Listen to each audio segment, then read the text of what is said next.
Well, this was repairing the damage done from the recent storms up here on the end of my meadow.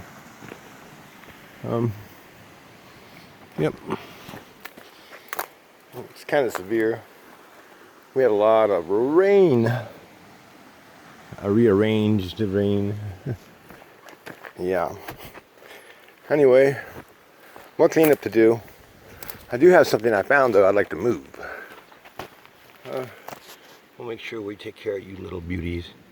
You're so very special to me. And you as well.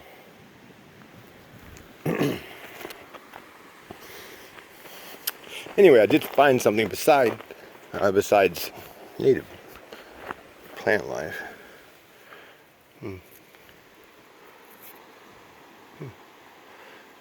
I was just asked today what an arrowhead is around here. Well, could be a number of things. Anyway, my point.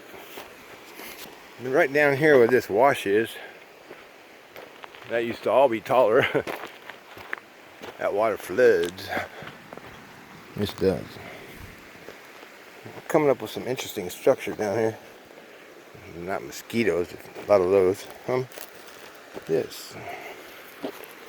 Very reminiscent of another piece I found down here. Yeah, interesting how the mud is sculpted. Anyway, I'm going to see if I can pull this rock back out and have another look at it up close. It's being danced over by this poison oak here, you know. Anyway, I'll get back to this. I'll update you as it occurs. It's almost dark, gotta get going.